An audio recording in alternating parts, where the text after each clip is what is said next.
Hello, this is Bill Banks coming to get you some real facts about Iran. Now, anybody follow my platform, I'm not a news junkie. So I'm not here to debate with anybody from the left or the right. I don't debate. I just come with receipts. Now, what I want to talk about is this plot twist I'm about to give y'all. America is about to lose this war with Iran. I know. So, all you people to the right, get it out of your system. Oh, you idiots! You fascists! You commie! How do you tell somebody is an idiot without them actually saying they're an idiot? Alright. You got that out of your system. All the ones to the right. You don't know what America's capable of. You don't know anything. You're not informed. You're misinformed, my son. There's no country in the world that can beat America. Oh, really? Then explain how did we lost the war in Vietnam. Third world country. We lost to. It was highly embarrassing. How did we get punked out by the Pakistanis when Biden was president? Oh, we're so invincible. As a test, how did China was able to send a hot air balloon, all the way in America's airspace and to make it all the way to Florida? Unlike you, I don't have a memory of an insect. Now let's get to business.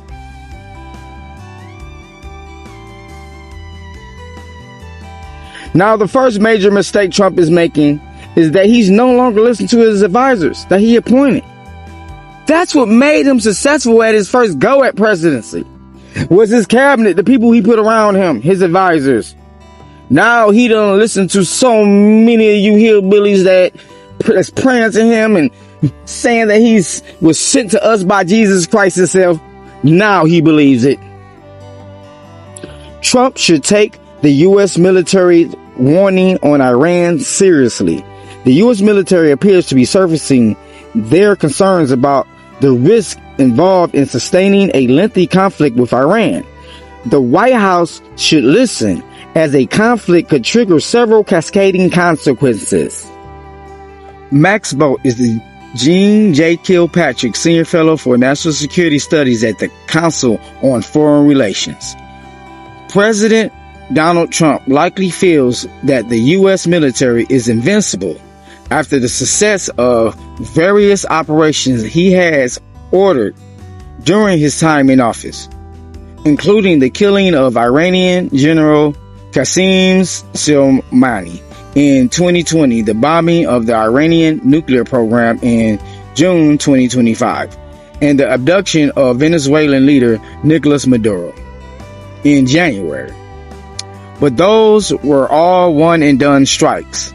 The military operation that Trump has threatened against Iran is potentially much larger and lengthier, and thus much riskier.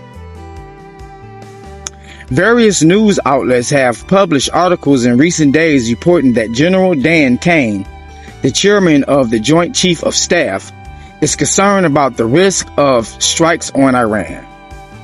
This looks very much like a concerted messaging campaign by the U.S. military to source their concerns before Trump ordered them into action. In response, Trump took to Truth Social to denounce the fake news media for stating that Kane is against us going to war with Iran, calling that 100% incorrect.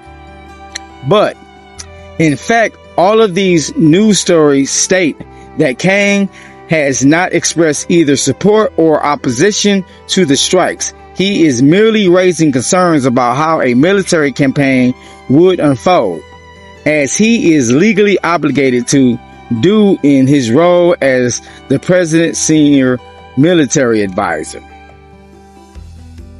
And there are risks aplenty. The United States and Israel, working with Arab allies, were successfully able to shoot down almost all the ballistic missiles and drones that Iran fired at Israel during the 12-day war in June. But while Iran's longer-range missile forces were decimated during that conflict, there is evidence of Iran building its inventory back up. Moreover, Iran still has larger numbers of short-range and anti-ship missiles. Those missiles could be used to target U.S. bases in the region and oil infrastructure belonging to the U.S. allies such as Saudi Arabia and the United Arab Emirates.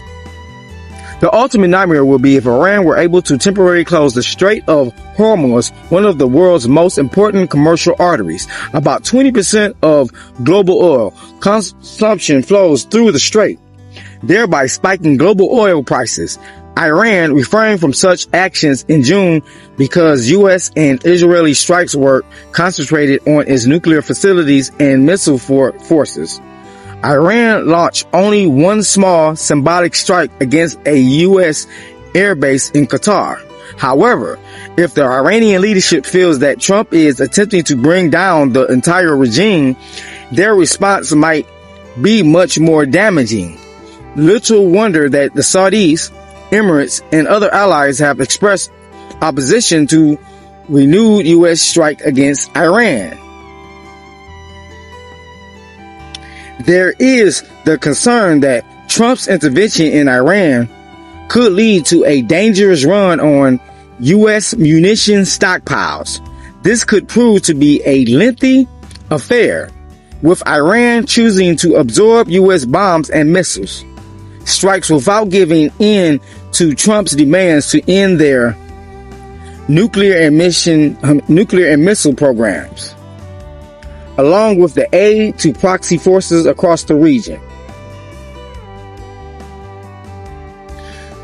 The model here is the Trump administration's war against the Houthis in Yemen between March and May of 2025. In the first month alone, the U.S. spent roughly $1 billion on operations there. This includes expending 2,000 bombs and missiles while having 7 drones shot down and 2 F-1A-18 Super Hornets lost in incidents while operating from an aircraft carrier. Trump eventually decided to end the U.S. attacks with a face-saving agreement. So let's see what that agreement is. The Houthis agreed not to target U.S. shipping, but made no such agreement about shipping linked to Israel. Houthi attacks on Israel continued until the day of the Gaza war. These attacks against both U.S. and Israeli targets could start again if the United States launches a war against the Houthis' Iranian patrons. Guided munitions, including air defense interceptors that are in short supply in the U.S. arsenal and potentially needed for other contingencies, are a particular danger of being used up in a drawn-out, inconclusive conflict with Iran. A series of Center for Strategy and International Studies war games in 2023 concluded that PDF in the event of a war with China over Taiwan, the United States would likely run out of some munitions such as long-range, precision-guided munitions. In less than 1 week, the United States would face similar shortfalls in a conflict with Russia. You Trumpers can't see where this is going to? Such shortages have not been adequately rectified in the years since because of a lack of U.S. manufacturing capacity, and they could be greatly and quickly exacerbated by a U.S. conflict with Iran. The Financial Times reports that Israeli intelligence has concluded that the U.S. forces in the Middle East could only sustain 4 to 5 days of intense aerial attacks on Iran or a week of lower intensity strikes. Of course, the United States could always bring more weapons and munitions from elsewhere in the world, but that could exacerbate critical vulnerabilities for U.S. allies such as Taiwan, South Korea, or the Baltic states, which are at risk of aggression from China, North Korea, or Russia, respectively. The longer the U.S. forces remain in the Middle East battling Iran, the greater the strain on already overstretched forces. To prepare for action against Tehran, the U.S. Navy rushed the USS Gerald R. Ford battle group back to the Middle East from the Caribbean, where the ships had deployed as part of the operation to capture Maduro. Carried deployments in peacetime normally run about 6 months, but the Ford has been at sea for 8 months already and could be deployed for as many as 11 months or longer, breaking a Navy record for a continuous ship deployment. Such lengthy deployments exact a major strain on both sailors and the machinery they operate, leading to morale falling with accidents and breakdown rate spikes. There are all risks that the U.S. military is acutely aware of, and they are magnified because of the likely lack of support from any allies, aside from Israel, for the U.S. operations against Iran. The United States could still successfully strike targets in Iran, but it's still far from clear that such attacks would bring major concessions from the regime. The president will be well advised to take these considerable risks and costs into account before starting a war without an obvious exit strategy. This work represents the views and opinions solely of the author. The Council of Foreign Relations is an independent, nonpartisan membership organization and think tank and publisher, and takes no institution positions on the matter of policy. So do you know what that means for you people, you MAGA fake news people? He doesn't care. This person wrote this doesn't care about your political affiliations. To the leftists, they don't care. This person is making a subjective response based on his expertise. Many of you motherfuckers are expertise at drinking beer and watching videos and got the nerve to get on somebody's comment section and call them stupid.